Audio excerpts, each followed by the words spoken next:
Everything that you are experiencing in the current reality is being put through that filter. And it's the things that are relevant to your belief system that you will then consciously notice. Welcome to season 2 of the Bigger Than You podcast, your go-to weekly podcast that blends energetics and mindset to help you do whatever it takes to bring your vision to life whilst having fun on the way.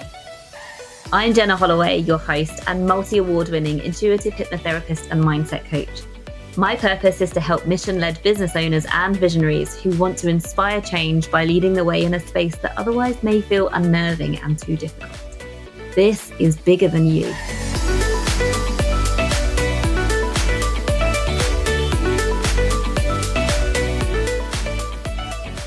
Hello, welcome back. Thank you for joining me.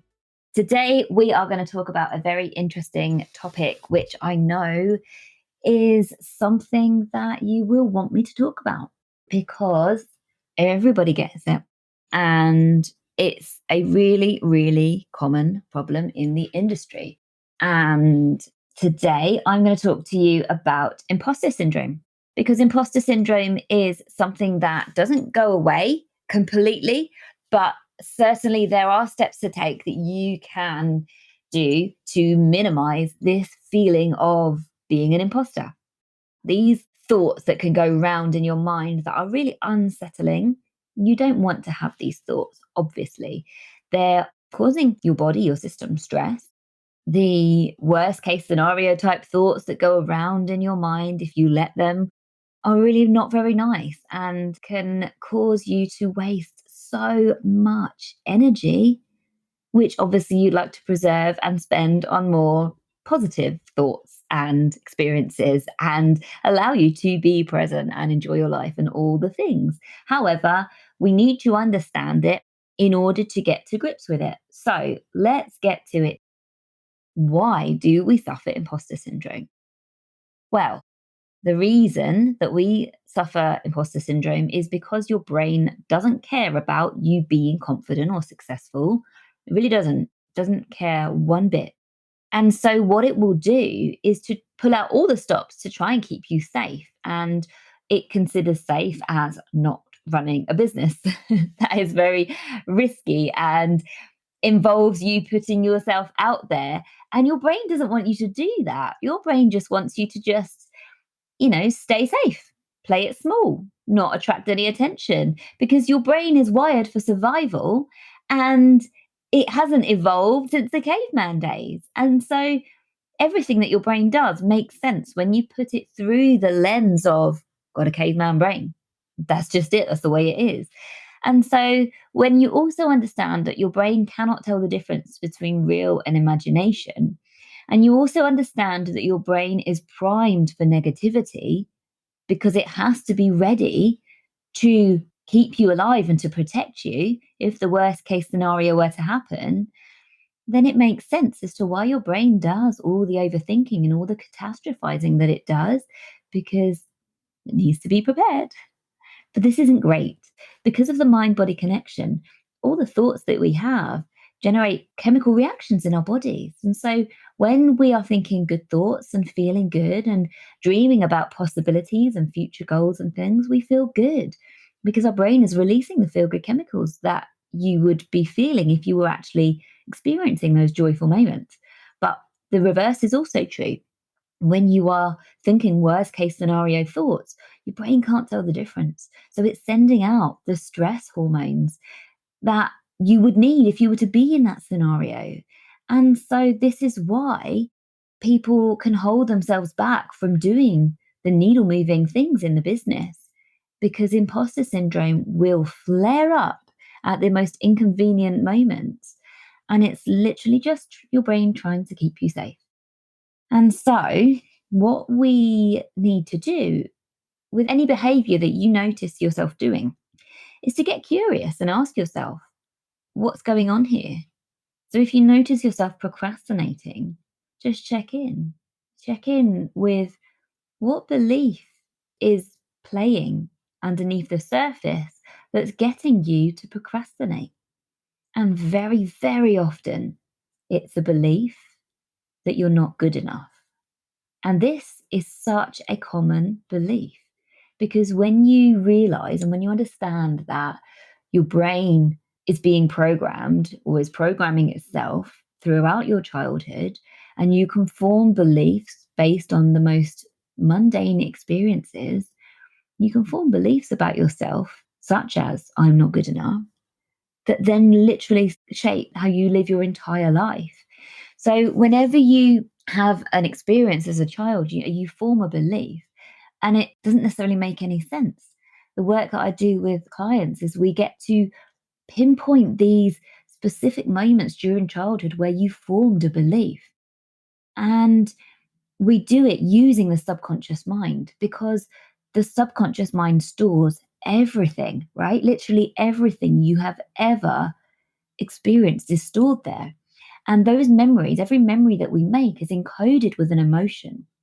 So when you recognize how you're feeling and you recognize that you want to change that, when you work with me, we can find all the memories attached to that feeling and work with the most significant and the earliest ones to change the belief.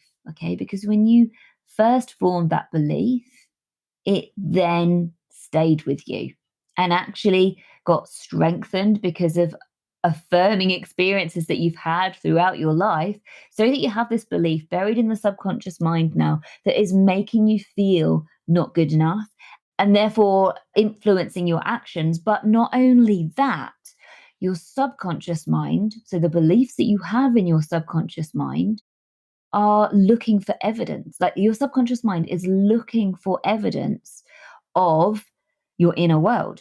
Okay, so if you believe that you're not good enough, that's on this filter in your subconscious mind. And everything that you are experiencing in the current reality is being put through that filter. And it's the things that are relevant to your belief system that you will then consciously notice. All right. Because your subconscious mind notices everything, but it's only your conscious mind that is going to notice the things that are noticed. And it's the subconscious mind, it's the belief ecosystem beneath the surface that actually gets to decide what you will consciously become aware of. So, this is how the subconscious mind literally makes you create your reality. What you believe to be true will manifest because that's how your mind works. Anything that you can see and believe to be true in your mind, you can manifest it. Okay. But in the context of imposter syndrome, if the belief at the root of it is that you're not good enough, then your perception of your experiences, you're going to be shown reasons for why that is true. And that will show up for you time and time again. Imposter syndrome will be much more of a problem for you than if you do the inner work, sort out those limiting beliefs so that you do feel good enough, so that you do feel worthy of what you want to achieve. And other beliefs that I commonly work with are things like success means I have to work harder. And so that's another reason why you will block yourself. So it's only when we actually reprogram those core subconscious beliefs that the game changes, basically. Imposter syndrome is very, very rarely an issue for me now. I can count on one hand the amount of times I have felt a fleeting feeling of imposter syndrome in the past year. And that's probably going to sound incredible to some of you listeners, but it's true. I work on my mindset and I walk my talk. I do the inner work. I work on myself. I have sorted out my limiting beliefs so that it's not an issue. I genuinely believe that I am worthy and good enough just as I am, and that I don't need to do things a certain way or be a certain way for me to be liked or for me to be perceived as good enough. So I've reprogrammed those core beliefs so that I'm fine showing up just as I am. And actually, that means being pretty scatty, being okay with minor fuck ups here and there, like dropping the balls. And, bit annoying for Tom in personal life, for example, if I miss the date that the car goes in or whatever. But in terms of how I run my business, it's an absolute gift for me to just be genuinely okay with me being me. And I'm able to show up authentically as that, to realize, and I'm able to shine the light for you to see that it's okay. It's more than okay. It is perfect for you to be happy and able to show up exactly as you are, because who you truly are, when you strip back all the limiting beliefs and give back those stories to other people that don't belong to you, when you get to become and be who you truly are, then that's when it feels magical. And that's actually when you are truly in alignment and you can allow your work to be easy. You can come at your work from a place of complete trust and just lean on inspired action. Like, that's my number one go-to strategy, inspired action. And so how I get inspired is I just focus on myself, enjoy my life, like absolutely love every single day of my life. And because that is the way things are for me, things just get better and better. I have this belief that things are getting better and better. And so whatever you believe, your brain will look for evidence of. And so, yeah, imposter syndrome is hardly ever an issue for me. So if you are struggling with imposter syndrome in your business, maybe you're actually at a point where you're doing really, really well, maybe well into the six-figure mark, and you're feeling imposter syndrome more than ever, because what if the rug gets pulled from under your feet and you lose it all and you have to start again? This is very common too.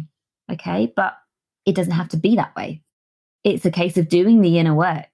And so the entrepreneurs that I work with, they're ready to do that inner work, that subconscious reprogramming, so that it doesn't feel hard or heavy or lonely or scary anymore. And actually, you can just create more results from a place of freedom, joy, and ease. I know I say it all the time, but it's such a blessing to be able to, here's some tangible ways in which this plays out in your business. Number one, in your business, you can show up as a leader. You can communicate assertively, clearly, confidently with your team and your clients. Number two, you can make investment decisions, employ your next team member or your first team member before it feels like you're absolutely at breaking point. Number three, you can choose to just at the drop of a hat, put your to-do list in the drawer and decide, nope, actually done enough now. I'm going to go and get some fresh air or go and meet a friend for lunch or whatever it is. You can just live your life and put yourself first, and you can get the best from yourself and your relationships and actually watch your business thrive and flourish. And the client results, income goes up, and other people can be watching like, what's happened? And it's just down to the inner work. One of my clients said to me this morning that since we've been working together, she has stopped comfort eating and she's actually lost half a stone without any sort of conscious effort to. And in that time, she's a very successful business owner. But before working together, she was unable to take time off. Since we've been working together, she's been on 2 holidays, ate and drank whatever she's wanted to in those holidays, just had such a great time, and even managed to lose weight too. So she is enjoying her life so much more than before, and it's paying off because she believes in herself more and she is ready and willing to value herself more. Her business is thriving, she's thriving, her relationships are thriving. And it's just amazing. It's always down to the inner world and changing the limiting things on the inner belief system that changes things on the outside. So in order to be the next level version of yourself, become that, in order to bring that into reality, you need to be, think, and feel that way today. So my big revelation for you is that imposter syndrome really doesn't need to be an issue in your life when you work through the underlying story that I'm not good enough. Get curious about that. Find when you first decided that. Get curious, Ask yourself, when did I first decide that? And then give back those stories that aren't your stories, those people that made you feel a certain way when you were younger that actually you didn't deserve to feel that way. And take back your power and decide that you're no longer available for that. You set an intention, and that's that. Okay, setting intentions is so powerful. But that's an episode for another day. So I will leave that with you. Thank you so much for listening. As always, if you enjoyed this, do let me know. Send me some feedback. Send me a DM on Instagram. I would love that. Love to hear from you. I will see you all next week. Bye. My mission with this podcast and why I started it was to serve. And so I really hope that everything I've shared with you today and in previous episodes is serving you and helping you. However, if you're listening and you would like to work with me, then obviously I work too. I do solution-focused hypnotherapy and much more. And my program is a program that I'm really proud of. So if you're interested in this and would like some more information about how it works and whether it would be right for you, then do get in touch with me via the information in the show notes. Thanks again for listening. And if you enjoyed this episode, I would love for you to share it with a friend or stick it up on stories on Instagram and tag me at Believe and Achieve with Jenna. See you next week.